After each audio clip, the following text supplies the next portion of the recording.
मुझे आज भी याद है जब मैं नए शहर में शिफ्ट हुई थी तो आधार कार्ड पर पता बदलवाना था। यकीन मानिए मुझे उसके लिए ऑफिस से मतलब पूरे एक दिन की छुट्टी लेनी पड़ी थी।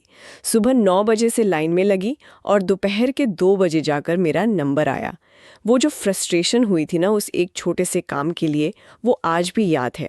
और मुझे यकीन है कि ये कहानी सिर्फ मेरी नहीं है, कई लोगों की होगी। बिल्कुल, ये लगभग हर किसी का अनुभव रहा है। एक छोटा सा अपडेट और पूरा दिन बर्बाद। लेकिन अब लगता है कि ये सब बदलने वाला है। सरकार एक नया ऐप लेकर आई है जो दावा कर रही है कि अब आधार से जुड़े ज्यादातर कामों के लिए आपको घर से निकलने की जरूरत ही नहीं पड़ेगी। आज हम इसी ऐप की गहराइयों में उतरने वाले हैं। हम डीडी न्यूज़ की एक रिपोर्ट के आधार पर ये समझने की कोशिश करेंगे कि ये ऐप क्या है, इसमें क्या खास है और क्या ये वाकई हमारी जिंदगी आसान बनाने वाला है। और क्या ये सुरक्षित भी है? ये भी एक बड़ा सवाल है। हाँ बिल्कुल। तो चलिए देखते हैं कि इस डिजिटल पिटारे में क्या है। तो सबसे पहले उस असली प्रॉब्लम की बात करते हैं जिससे इस ऐप को लाने की जरूरत पड़ी। आधार सेंटरों के बाहर लगने वाली वो कभी न खत्म होने वाली लाइनें। आपको क्या लगता है, ये सिर्फ एक असुविधा थी या इससे भी कोई बड़ा मुद्दा था? देखिए, ये सिर्फ एक असुविधा से कहीं ज्यादा था। आप सोचिए उस दिहाड़ी मजदूर के बारे में जिसके लिए एक दिन लाइन में लगने का मतलब है उस दिन की पूरी कमाई का नुकसान। सही बात है। या उन बुजुर्गों के बारे में सोचिए जिनके लिए घंटों खड़े रहना फिजिकली कितना मुश्किल होता है।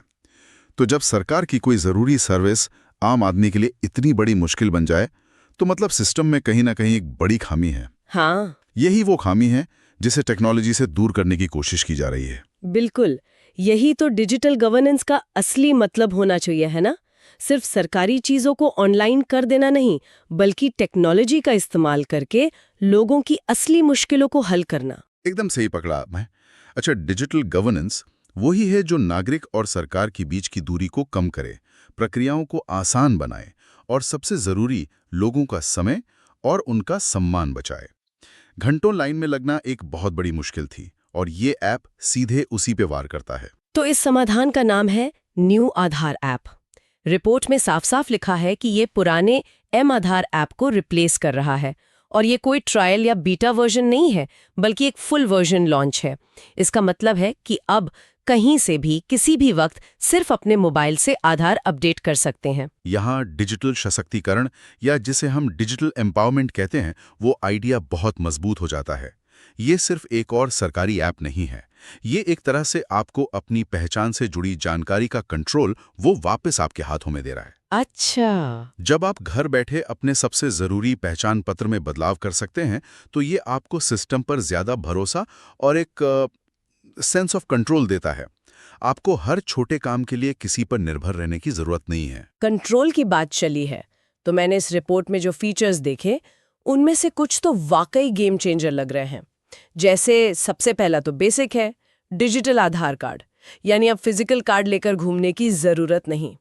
लेकिन जो दूसरा फीचर है, मल्टी प्रोफाइल सपोर्ट। 1 मिनट, इसका मतलब है कि मैं अपने फोन से अपनी माँ का आधार भी मैनेज कर सकती हूँ। ये तो बहुत बड़ी बात है क्योंकि उन्हें हमेशा इन चीजों में मदद की जरूरत पड़ती है। बिल्कुल। और ये सिर्फ बुजुर्गों के लिए ही नहीं है। सोचिए उन माता पिता के बारे में जिनके छोटे बच्चे हैं। आपको पता होगा कि 5 साल और 15 साल की उम्र में बच्चों के बायोमेट्रिक्स मतलब फिंगरप्रिंट्स और आइरिस स्कैन को अपडेट करवाना जरूरी होता है। हाँ, जरूरी होता है। पहले इसके लिए आपको बच्चे को लेकर सेंटर जाना पड़ता था।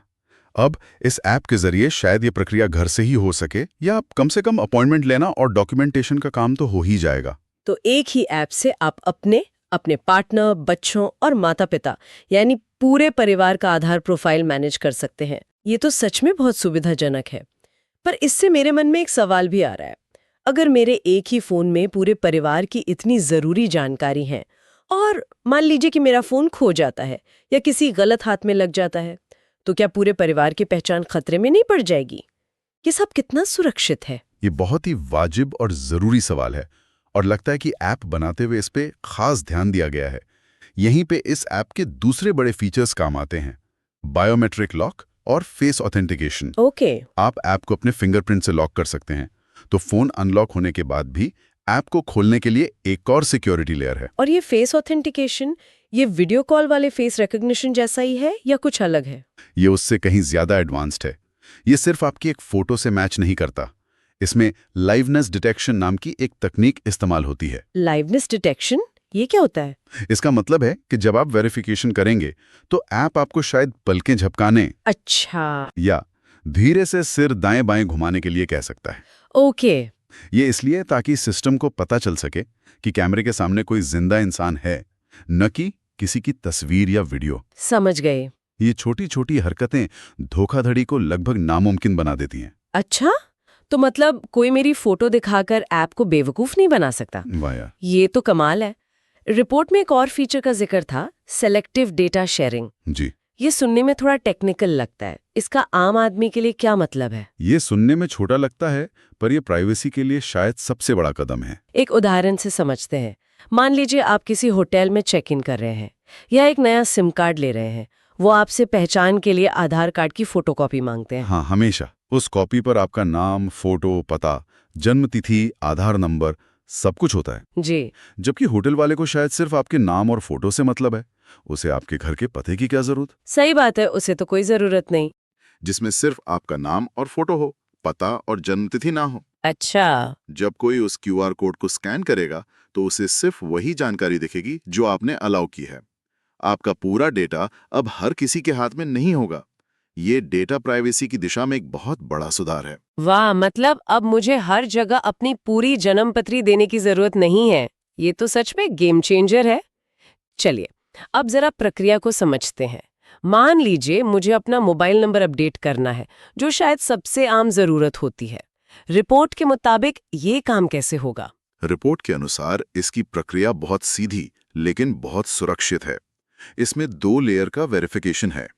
जैसे ही आप नया नंबर अपडेट करने की प्रक्रिया शुरू करेंगे, पहला स्टेप होगा एक OTP, जो आपके पुराने रजिस्टर्ड मोबाइल नंबर पर भेजा जाएगा। ओहो, तो यहाँ एक पेच है। इसका मतलब है कि अगर आपका पुराना नंबर बंद हो गया है या खो गया है, तो आप ऐप से नया नंबर अपडेट नहीं कर सकते। तब तो आपको सेंटर जाना ही पड़ेगा। बिल्कुल, ये एक जरूरी पॉइंट है। ये ऐप उन लोगों के लिए है जिनका पुराना नंबर अभी भी एक्टिव है। तो OTP डालने के बाद आता है दूसरा स्टेप, जो है फेस ऑथेंटिकेशन। आपको ऐप के जरिए अपना चेहरा वेरीफाई करना होगा, वही लाइवनेस डिटेक्शन वाली प्रक्रिया से। अच्छा, जब सिस्टम इन दोनों चीजों को कंफर्म कर लेगा, एक कि आपके पास पुराना रजिस्टर्ड नंबर है यानी OTP, और 2 कि आप ही वो व्यक्ति हैं यानी आपका चेहरा, तभी आपका नया मोबाइल नंबर आधार से लिंक होगा। तो ये एक तरह से 2 फैक्टर ऑथेंटिकेशन जैसा हो गया। एक जो आपके पास है यानी OTP वाला फोन, और दूसरा जो आप हैं यानी आपका चेहरा। एकदम सही। और इन दोनों का कॉम्बिनेशन ही इसे बहुत मजबूत बनाता है। कोई सिर्फ आपका फोन चुराकर या सिर्फ आपकी फोटो लेकर आपका आधार अपडेट नहीं कर सकता। उसे दोनों चीजें एक साथ चाहिए होंगी, जो कि बहुत मुश्किल है। रिपोर्ट में जो सुरक्षा के पुख्ता मानक की बात की गई है, ये प्रक्रिया उसी का एक ठोस उदाहरण है।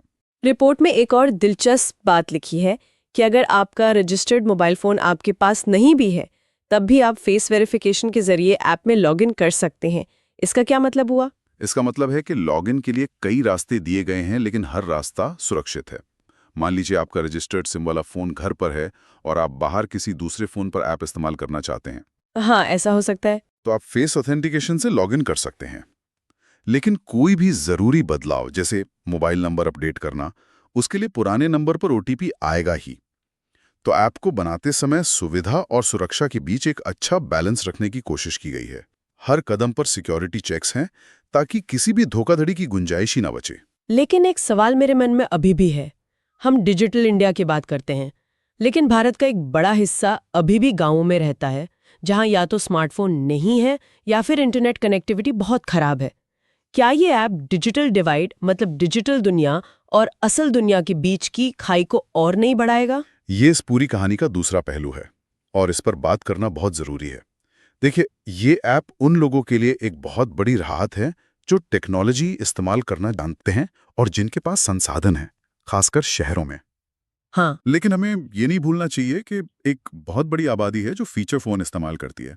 उनके लिए ये ऐप किसी काम का नहीं है।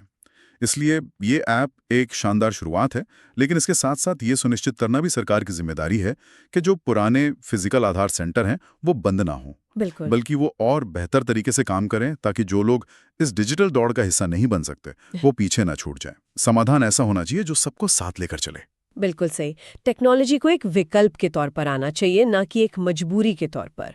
तो अगर हम आज की इस पूरी बातचीत को समेटें तो कुछ बड़ी बातें निकल कर आती हैं। पहली, आधार सेंटरों की लंबी लाइनों से आज़ादी, कम से कम शहरी आबादी के लिए तो है ही। दूसरा, मल्टी प्रोफाइल फीचर, यानी एक ही ऐप से पूरे परिवार का आधार मैनेज करने की सुविधा। हाँ, और तीसरी और सबसे ज़रूरी, OTP और लाइव फेस वेरिफिकेशन जैसी मजबूत सुरक्षा जो आपकी जानकारी को पहले से ज़्यादा सुरक्षित बनाती है। तो इसका कुल मिलाकर मतलब ये है कि आधार जैसी ज़रूरी सर्विस को हर किसी के लिए आसान और सुरक्षित बनाने की दिशा में ये एक बड़ा और ज़रूरी कदम है। लेकिन अभी भी मंजिल दूर है। हाँ, बिल्कुल।